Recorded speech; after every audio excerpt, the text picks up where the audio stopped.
All right. Good afternoon, sir. We got a special guest in the building with us today named Dr. Ball. How you doing with us, sir? I'm as good as could be expected. How are you?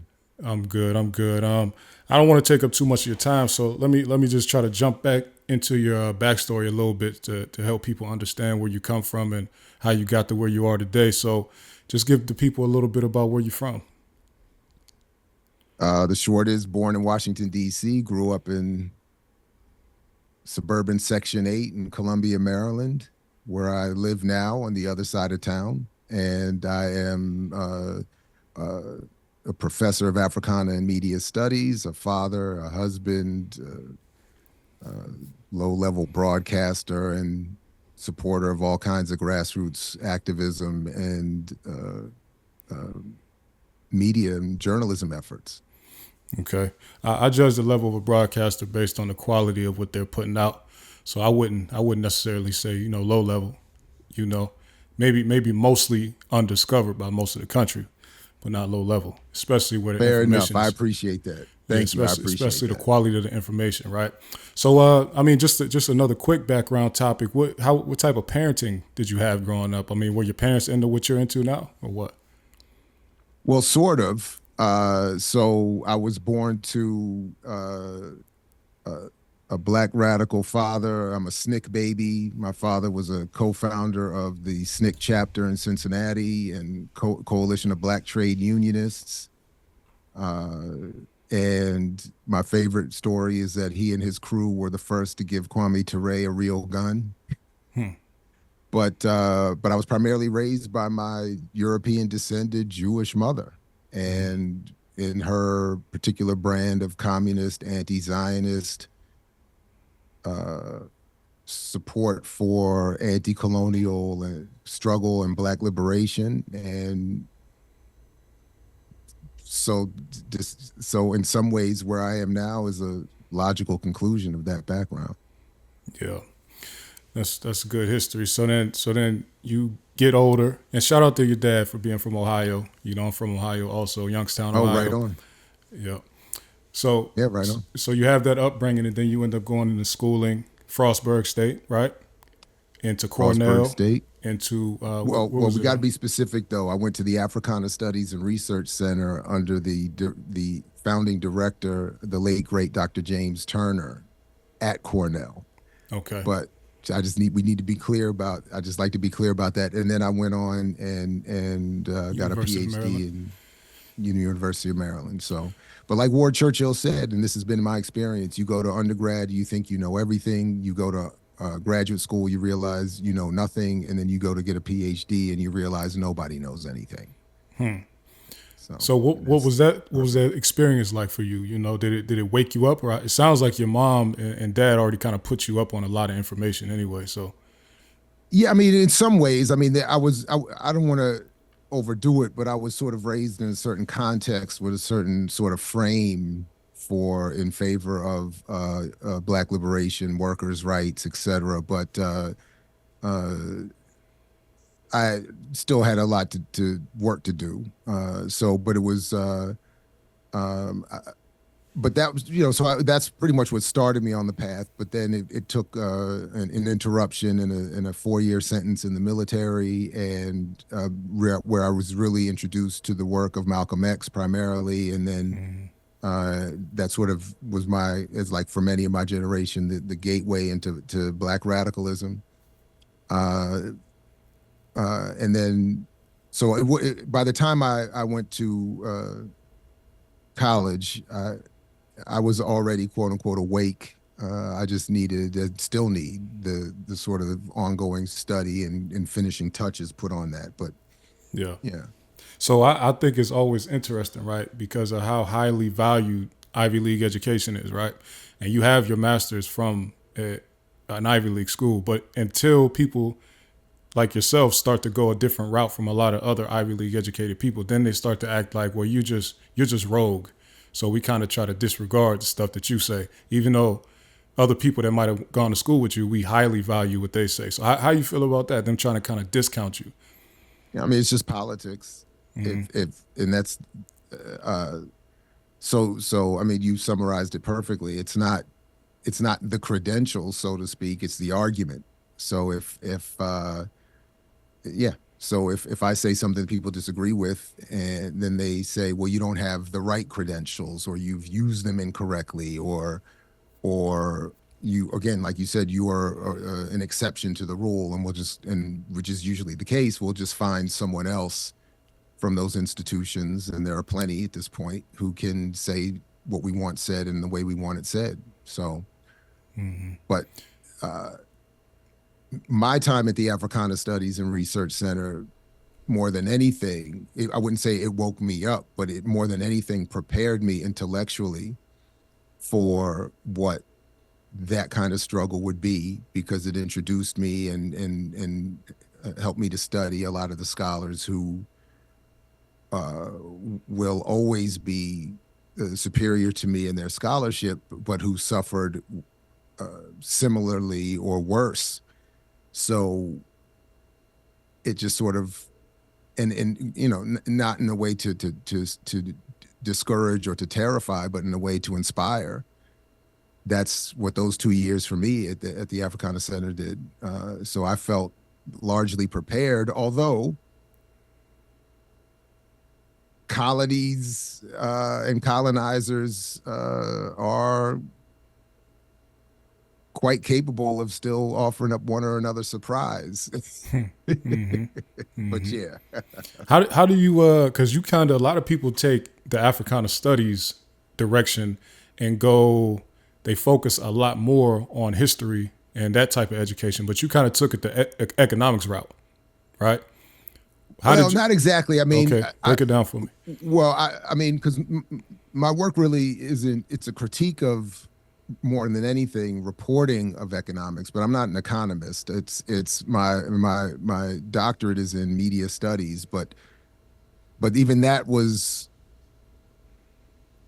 in many ways arbitrary or by accident even. And for me, once I went through the Africana Studies and Research Center, it didn't matter what my PhD was going to be, and it was always going to be used or framed in a certain way for a certain purpose. So I ended up, primarily because of my buddy, Dr. Todd Stephen Burrows, going to the University of Maryland's PhD in media studies or public communication, whatever they were calling it then. And I just said, cool, whether it's history or sociology or whether it had been economics or whatever else, the point for me was the PhD was just going to be the terminal degree I needed for my career, or that I thought I needed for my career, but it was just going to be, and then intellectually, or in terms of scholarship, it was going to be used to enhance what was already the foundation in Africana studies. So yeah, but and that's primarily been my approach professionally, I guess, ever since. Okay, so you come at it from a standpoint of critically analyzing the reporting of this information more than, you know, trying to get the information out there yourself. You're looking at it like, is this propaganda, or is it a valid interpretation of the data? Is that kind of how you come at it? In part, yeah. But again, because of that foundation and in that particular brand of Africana studies, and they're not all the same, but the brand that I got encouraged that my primary focus be the lived experience and material conditions of African people around the world. Mm-hmm. From that basis, using a variety of approaches that have served African people around the world well, in producing an analysis and in developing a way to interpret what was happening in the world that would serve radical struggles for liberation, in particular among those African communities around the world.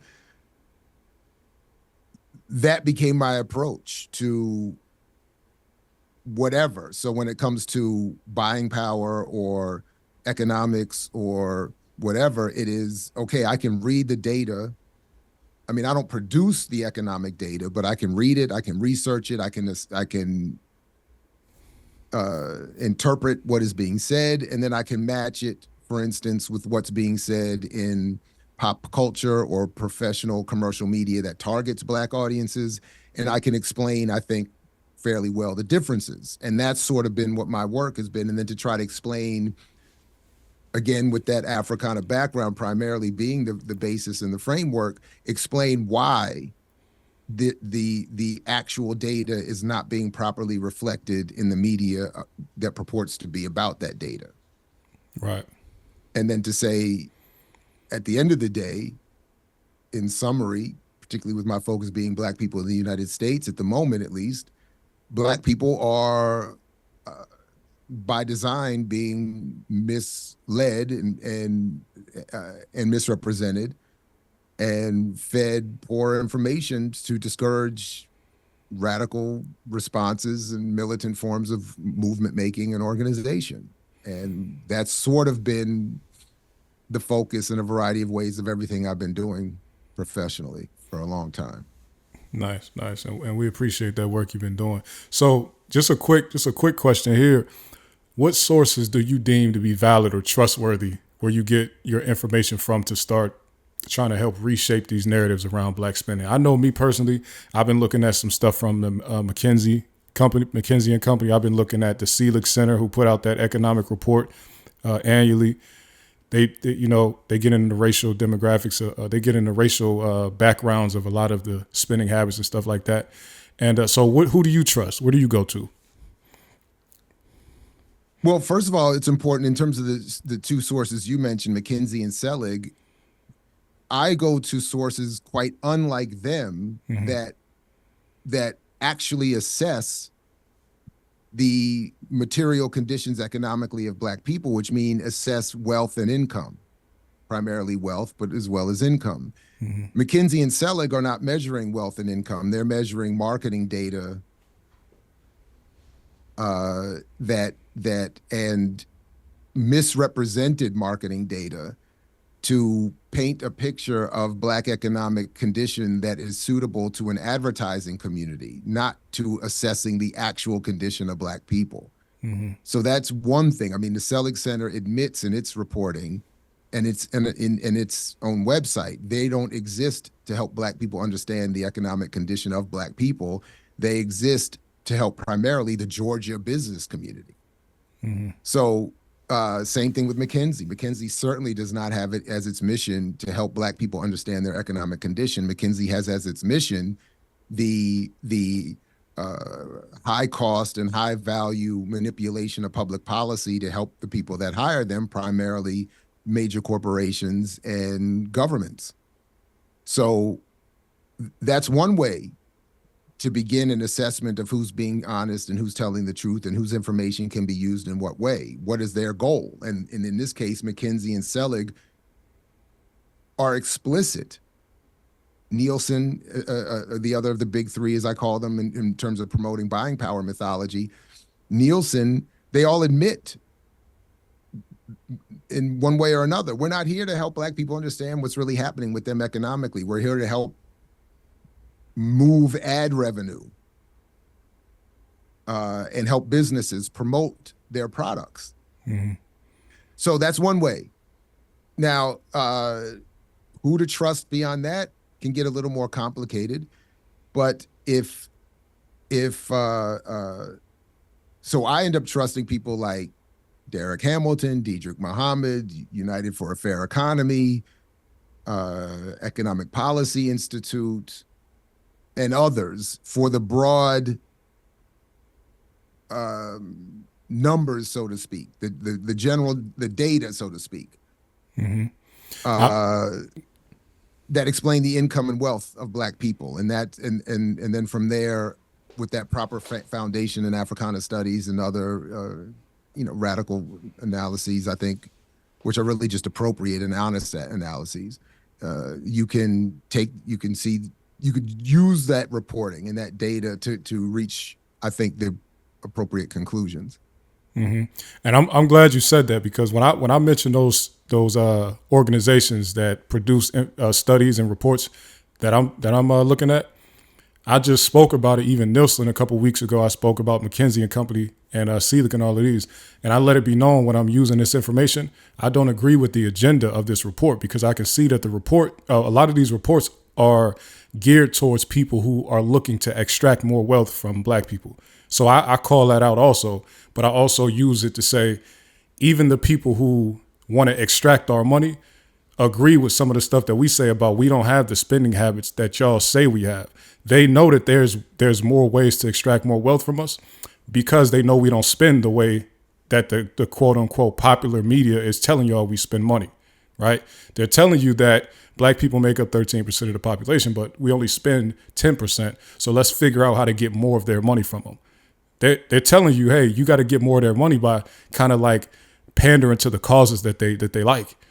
So if you want to, hey Trump, go put some shoes out. You might get some more of their money. They're telling each other how to take more of our money, and if they say we're bad with spending, but these people can't figure out how to get our money from us.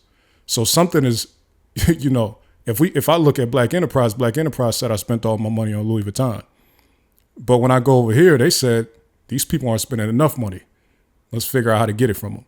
So I want you to speak to, because I want you to say, from your opinion, what do you think that some of our people gain from these, I would say lies. I call them lies, but I don't know what you would call them. What do they gain from continuing to perpetuate this idea that black people are blowing all of our money on frivolous items and it's ruining us?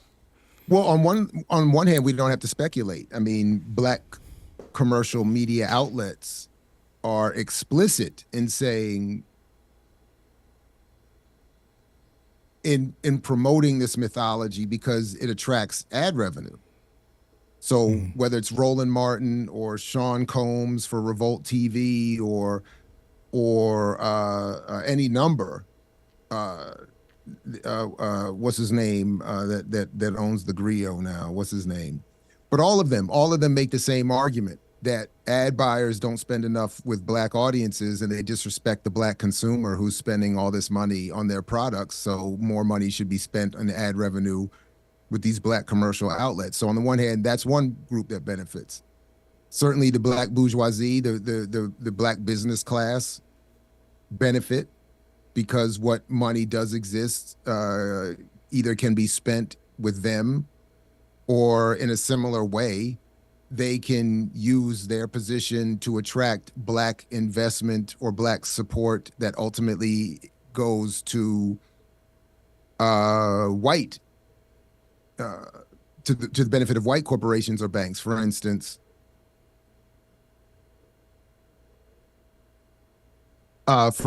when John Hope Bryant works with Roland Martin and tells people to invest in support his corporation, his investment group. He is backed by the same, Plaid is one white-owned fintech corporation that takes black investment dollars and through their platform, and once you start investing, they get a cut, in other words. Or when Killer Mike does the Greenwood, he calls it a bank, but it's really just another financial tech platform that is backed by a white-owned bank in California, because it's just a doorway through which black dollars can be funneled into white businesses, which is again the whole point of promoting the mythology of buying power in the first place. Because to your point, it's just an alert to white businesses and ad buyers where they can expect to get a little bit of money out of the black community, or more of what they think they can get out of the black community. But it again is not an assessment of the actual economic condition of black people. So black people who are targeted with this bad information and false reporting are misunderstanding what power they do or do not have, which to my concluding point here is the ultimate point, which is all, I think, designed. And it's not even really about speculation. I think in many ways I've demonstrated in just my own work the broader political goals of the business community and the state to promote to black people this idea that black people can free themselves through commerce. And so there's beyond the immediate goal of siphoning off any amount of money out of the black community is the real political goal of making sure black people don't struggle in a way that's going to upset the capitalist economy or upset the role black people are meant to play in this economy, which is to be an extractive source of cheap labor. So, Yeah. or various forms of entertainment, perhaps. Yeah, the now that you bring up entertainment, I did want to get your thoughts on this briefly because it's funny to me how we entertainment takes up a big portion of the, I guess, the mental energy in this country for us, but they make up such a small portion of who's actually out here, right? There's more people that are like you, college professors, than are people in the entertainment industry, black college professors, than are people in it. But for some reason, a lot of people try to identify us based on what celebrities are doing, right? As opposed to, I like to look to the Dr. Balls of the world. I like to look at the Dennis Kimbros of the world. I like to look at the other people. You know, even if I don't agree with every single thing you or them might say, I think you're a much better example to say, let's use him as the standard and let's compare ourselves. What am I doing in relation to what Dr. Ball is doing? You know, not what am I doing in relation to what Jay-Z is doing. That doesn't even make sense to me anyway. But, and not to say that we can all just do what you did and go get PhDs and masters. And, you know, not all of us are equipped for that type of battle or journey. But I think it's a lot more beneficial if we try to relate to you and people in your position. What do you feel about us and celebrityism? I'll just use that word, celebrityism in this country. And while I appreciate the kind words, I mean, it's not just me. And it's not just other. I think really powerful scholars who produce a good amount of academic scholarship and work that would help us. It's the grassroots activists that are discouraged from being known by the use of celebrity, and so what I think about that is that this country has always politicized celebrity. On the one hand, they created the star system so that they could create a handful of celebrities that they could re-plug into anything and be assured good sales. And then there's in that same process as a political equivalent in assuring that there's just a handful of people you need to manipulate or who would be easily manipulated into promoting a message that is beneficial to the political and economic elite of the country. So it's I mean, for a time was somewhat, engaging in some gallows humor by trying to make the point that if one surefire way to guarantee confusion is just by simply asking the question of a celebrity. And that's not to say that celebrities and athletes, et cetera, can't know a certain topic or can't be studied in a certain topic, but it stands to reason that if you want that expertise in anything requires time and dedication. And if your time and dedication is primarily put towards playing a sport or developing a craft as an actor or entertainer, you're just by definition of time, never mind training, study, intelligence, whatever, you're not going to be prepared to properly engage pretty much anything. Right. To be perfectly honest. So one guarantor of confusion is to simply say, well, if we want to have a question about the relationship between black people and Jews, let's ask Kanye and Kyrie Irving. And then just turn on the mic, turn on the camera, and it's guaranteed to lead to insanity. And then by doing it, it doesn't matter what they say or what people think about what they say. You've just guaranteed that they're not going to talk to me. They're not going to talk to any number of even more qualified people who are either academics or in grassroots community organizations. And they'll ask Tiffany Haddish what she thinks should happen on her way to Israel with the Middle East, as opposed to talking to any number of actual activists and organizers or scholars who might have something to say on the subject, but that would upset those who are sponsoring whatever program that is or whatever channel or platform or network is the host. So that's, again, by design. Malcolm pointed that out 50, 60 years ago. And it's just a brilliant, from the perspective of those in power, it's a brilliant strategy. It's media studies 101. You can almost guarantee the response or the range of responses you're going to get when you select carefully who you're asking the question. And it's just a slick little propaganda ploy. And then you can't be accused of overt censorship because you're not telling Kanye what to say. You're not demanding that he say one thing or another. You're just asking him the question. But going in what the range of responses is going to be. So, Yeah. and you know very well that if you really wanted to have an honest conversation about these issues, you wouldn't be asking them in the first place because, no disrespect, Kanye's been making beats and studying music and art for the last 20 years. Kyrie Irving's been perfecting maybe some of the best handles in basketball history. You just can't be that good at basketball and be a professional playing that many games and be as well studied on these subjects as some of the leading experts in the world. It's just not possible. Right. It's not a judgment of anyone's acumen or intelligence. It's just a matter of time and focus. And and it's really, as you just pointed out, with your media studies background, it's a strategy being used. It's not accidental that they just keep popping up on the same type of people, especially even when a black celebrity who has been silent about stuff like Kyrie until one day they find out, wait, he has a polarizing idea. Now let's continuously ask him about this idea for the rest of ever. Now, and like you said, it is a good strategy. We just need to battle against it a little bit better. In terms of, go ahead and say what you were going to say. Well, I was just going to say, I mean, in other areas of media studies, they call this message force multiplication, where you place. Usually, it's discussed in the context of making sure that you have military officers be the spokespeople for a conversation of war in the media, and you just make sure that every major network or platform is interviewing this general or that admiral or this colonel, and then you guarantee that the message of pro-war is going to be multiplied. So it's the same thing in this case. It's in the same way they would platform military officials to get the military message. They'll platform confusion officials to get across the confusion.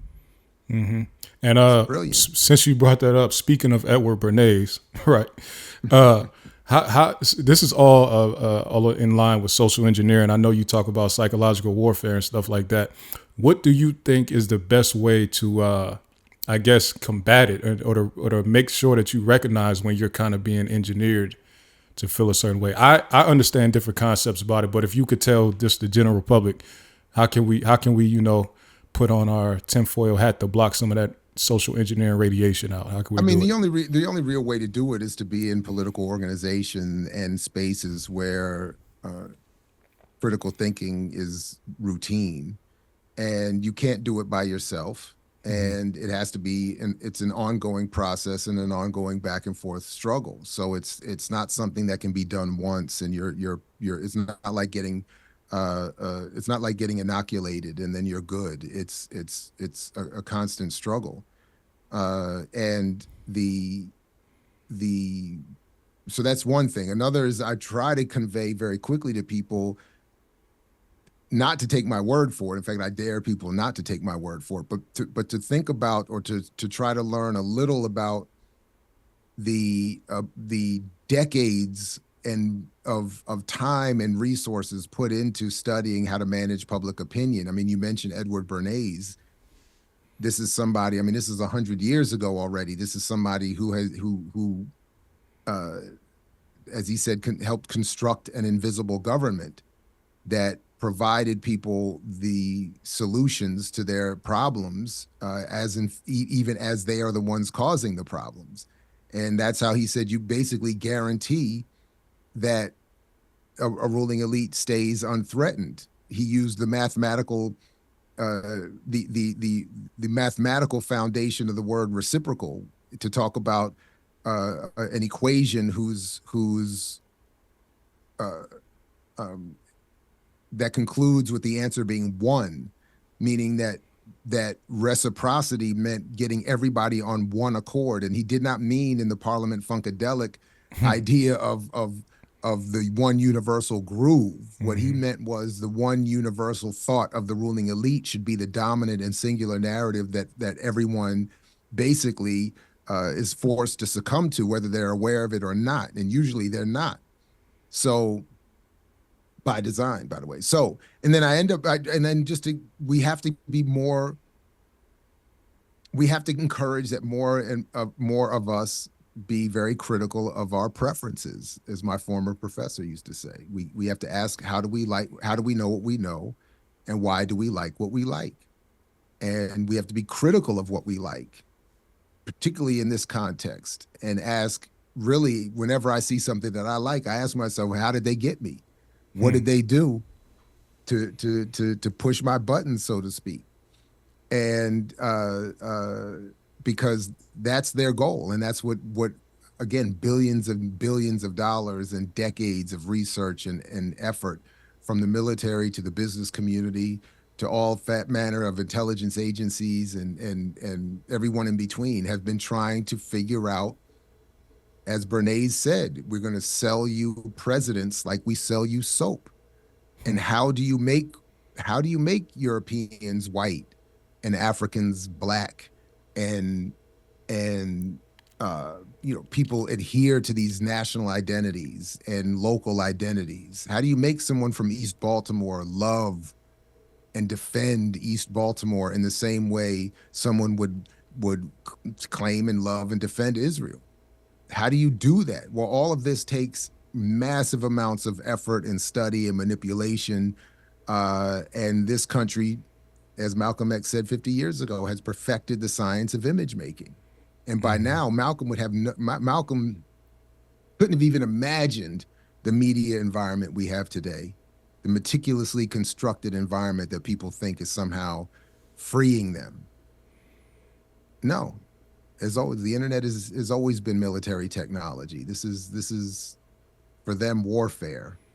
Yeah, So we shouldn't it's be at all lulled into. it's interesting that False even belief. talking about Bernays, and I think a lot of people who even care about the topic should look him up because he was the beginning essentially of them saying, "Hey, this thing that we're doing with public relations to other countries, this psychological warfare, this would work amazingly in private business and public business. We should use it over here." And then he got hired, the Lucky Strike, and he did the whole woman smoking campaign, and he got to the point where he was so effective at his job, companies wouldn't announce that they were hiring him because that would set off red flags everywhere. It's just like he's just too good at engineering and figuring out ways to engineer this just people, just humans in general. And I come from a right now I work professionally in tech. So social engineering is big to keep your system safe and everything like that. So you really have to defend hard against it. It's not just tech. That's you as a community as well. You have to defend hard and try to realize, why is this message being delivered to me this way? If they don't want me to look it up, if they don't want me to look up what's being said about this, that means it's probably not a good message. Like you said, you challenge people to don't even just take my word for it. I say that all the time. I don't want you. That's why I'm telling you where I got the information from, so you can go read it yourself. Don't believe I me about dare you. anything. Yeah, I you dare you. you don't have to believe me. So you are more in line with what they would call socialism, right? Mhm. Okay, so what's the difference between a person who's actually a socialist versus a person who just thinks socialism is the answer or solution to what's going on? Is there a practice for it without the system being in place? Is there a way you can be a socialist while we currently live in a capitalist society? Only by striving to bring it about. I don't. So the short of it is no. I mean, you can't. But in the same way that most of us are not capitalists, even though we exist in a capitalist society, so we feed a capitalist system through our labor, but we're not capitalists. We don't own anything, and we don't benefit from what's created. So if you, so I don't know at this point that there is a difference. Unless you would say I can't technically be a socialist because we're not in a socialist society, and I would just be one who was struggling to bring socialism about. But No, at this point, we're all colonized. We're not even. I mean, we're so many levels of we're submerged beneath so many levels of unfreedom that we're not all we're able to be at this point are variations of colonized beings producing material and immaterial goods for those who rule. That's it. Now, that's just what we are. That's to change that, and we can is just a matter of changing our frame, having a certain level of political education, and then of course organization, uh, with maybe the goal of bringing about a socialist economy and even understanding what that means. And so yeah, so I don't know if I feel like I've stumbled through that answer, but yeah, I mean the but yeah, I mean yeah, I that's it. get, I get, no, I get what you're saying. So what's the path towards that? You know, a lot of people, I didn't grow up hearing a lot about socialism or socialism as being the answer to a lot of our problems here. So what's the goal? How do we approach it? When I say approach it, how do we get closer to it? I mean, if you hear about it, just start reading about it and looking on you everything from looking for socialist based podcasts and YouTube channels to the Party for Socialism and Liberation to uh, uh, uh, other, I'm sure, socialist organizations. The All African People's Revolutionary Party, which I'm in, believes in the United States of Africa under scientific socialism. You could look into that. There's an endless amount of literature on it. And then from there, look to join others who are already doing this work or starting something small with the group wherever you are. But yeah, I mean that's really it. And in fact, in this year, you could just start following the Claudia and Karina campaign. They're running for president and vice president on the Party for Socialism and Liberation ticket, and you can learn a lot from them in that organization about what socialism would look like, how it could be brought about, and why it's necessary. Uh, What do that would be my suggestion. okay, thank you for that. So what do you think that how do you think socialism helps us in our current case? If we don't get rid of the structure we live in, just completely get rid of it and then start socialism from that new structure. If we, let's say we have our structure, like you said, somebody's running for office under a socialist platform, but it's still the current structure, right? So how do they properly implement something like that in our current system that we live in? I mean, look at again, I would invite people to look at their platform. I would invite people to read the recently published book, Socialist Reconstruction, from the Party for Socialism and Liberation, where they argue this in greater detail. But the short of it is, we've already created all the wealth that we need in the world. It just needs to be redistributed through public policy. The only reason 1% of the population in the world has 450 trillion of the private wealth we've all created is because the reason 1% has 99% of that wealth is because of public policy and a lack of political will. There are ways to change that political will. It's going to take a lot of struggle and a lot of fight and a lot of risk and a lot of danger and a lot of effort, but it can happen.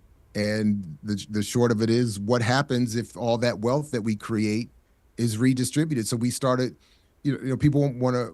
My work is an argument around this mythological 1 point whatever trillion dollars of black buying power. Why are we having any arguments or discussions of that when in this country alone there's at minimum $150 trillion of private wealth created from our labor?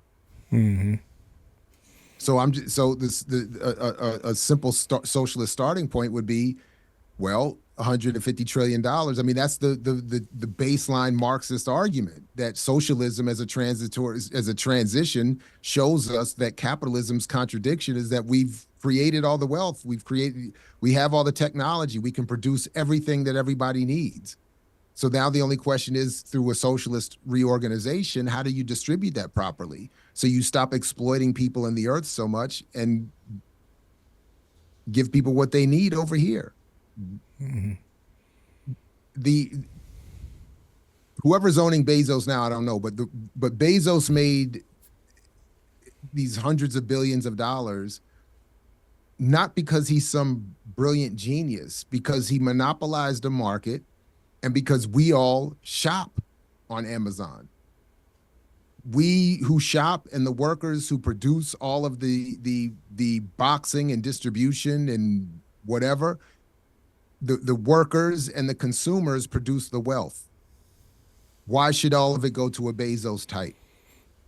Right. Just start there. I mean, I use sports all the time. Why are we paying owners and a Roger Goodell type and commissioners tens of millions of dollars? The players and the consumers generate all the wealth. And yet the players and the consumers earn the least. Right. Why are my tax dollars paying for M&T Stadium for the Ravens, and then the ownership of the Ravens get to make all the money? If my tax dollars are paying for these stadiums, why then am I not getting free health care or education paid for by all these millions and tens of millions being made by the NFL? Mm-hmm. That's what socialism would start to intervene right there, before we even got to anything else. And to me, that makes the most sense. This is the current arrangement is absurd. And this idea that owners and the elite have done something and are doing something that is deserving of all this accumulation of all the wealth that we are creating, that's ridiculous.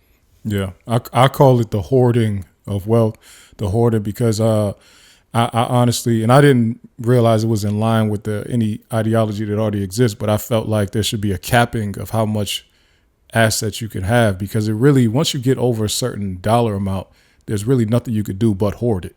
Honestly, sit it in a bank, sit it in stocks, let it grow, and just hoard more of it. So there's really no point of it. You just have it just to say it's like a scoreboard type of thing. So this might be controversial. But it's not a scoreboard, though. And this is the point that I think that gets lost in that. And even Marx and Engels talked about this. It's not about just hoarding. It's about accumulating more ability to manipulate more people. Mm-hmm. But I think it's not about profit. It's not about just having more and more and more for some arbitrary or undefined reason. It's specifically done to have more power over other people, to manipulate the rest of us. Mm-hmm. And exploit the rest of us. Yeah. So I get So you're saying that number is not just a number by itself. That number means other things. The number can be as high or as low, whatever. But if you have that much power to manipulate the market like they do, or manipulate the people of the country like they do, that's what those numbers mean. It's not that's just all they want the money for. They don't like you hear all the time how wealthy people. Some of them, they're not out here buying all the they're not.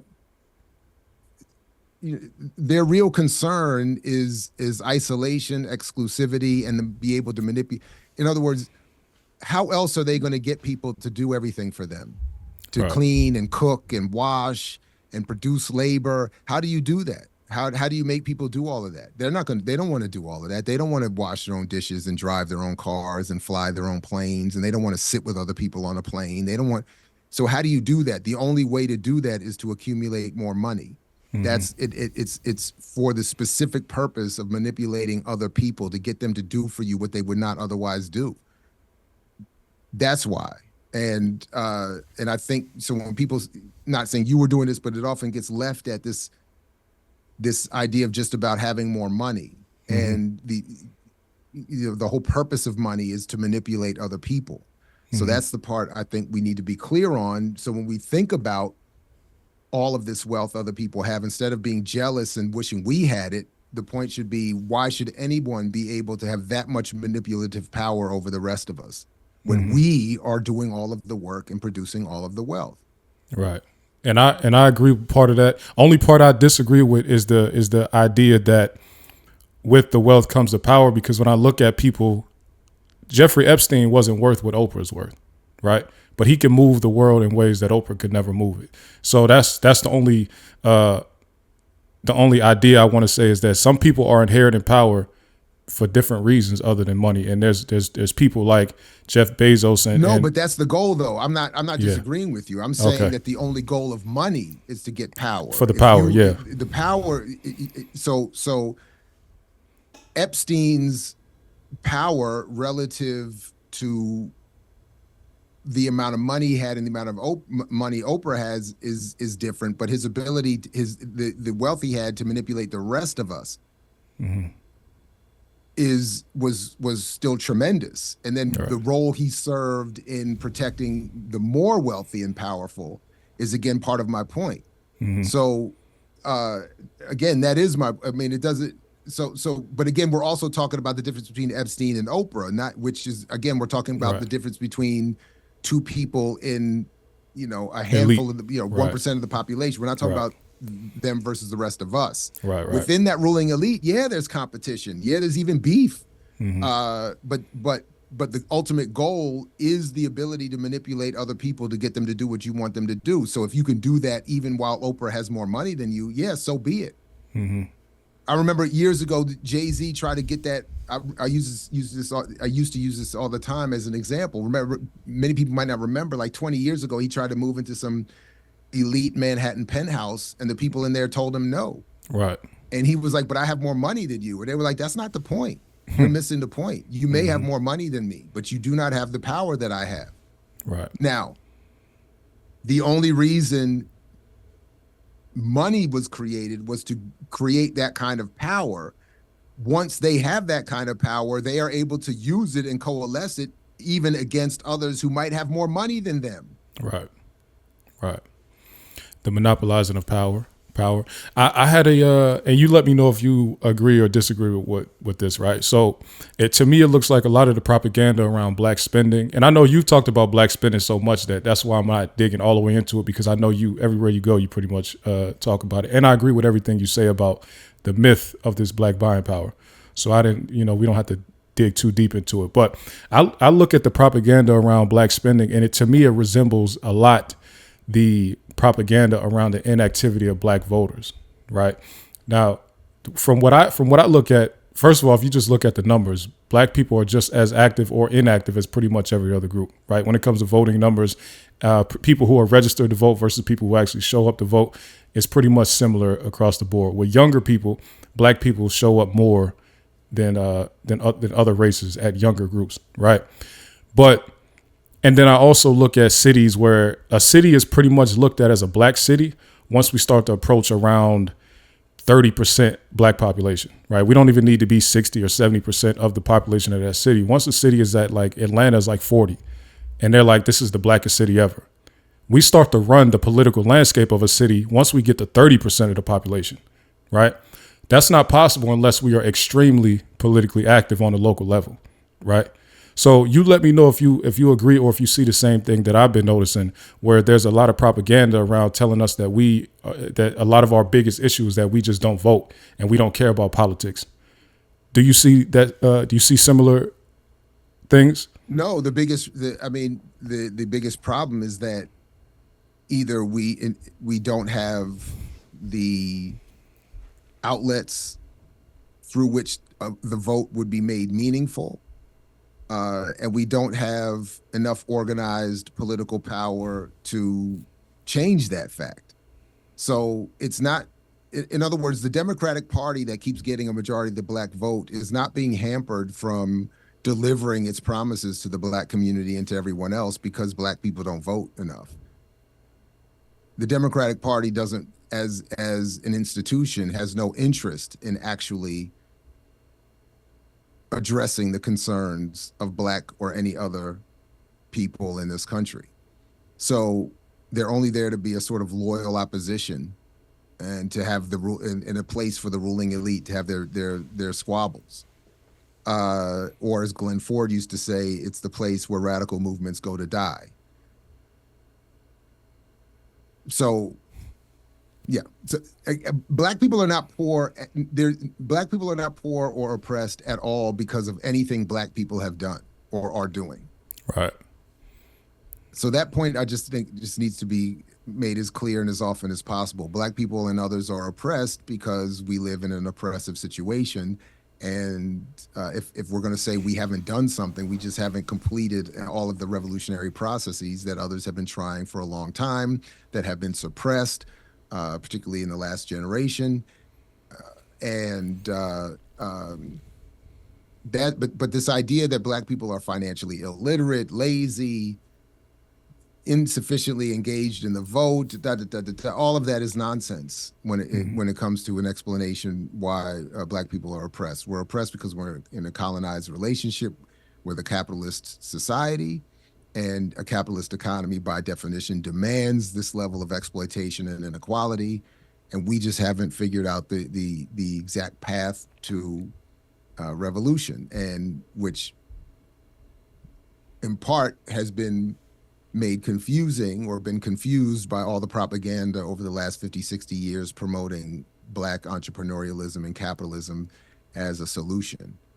Yeah. So and I'm glad you brought up revolution, because this is one of another major issue that we often, and I say we, I'm a little bit younger than your generation, but we as a group for the last 100 years at least, and not even 100 years, because we go back to Demar Vesey and probably even before that, with moles coming into our organizations and dismantling them from the inside for whatever reason, whether they work for the government or maybe because they self-hating person, or how come, I know why we keep running into it, but how can we combat this? This happens pretty much to every single organization we put in place.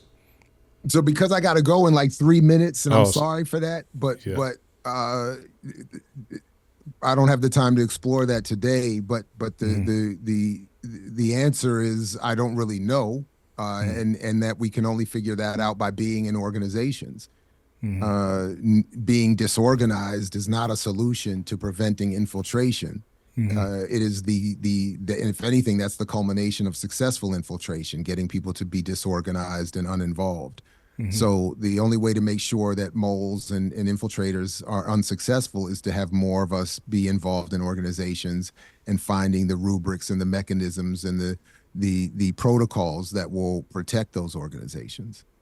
Okay. Well, I appreciate it, man. I'm not going to take any more of your time. And I thank you for coming on. You're actually my first guest in this manner on the podcast. So I appreciate it's an honor. Man. And I'm happy to come back anytime. My time being relatively short today is just what it is. But that doesn't mean it has to be the last time. But it's an honor, and good luck with the venture. And thank you very much. I appreciate you coming on today, man. Have a good day. No, likewise, you too, man. Peace. All right, good luck with everything. Thanks again. Yes, sir. All right.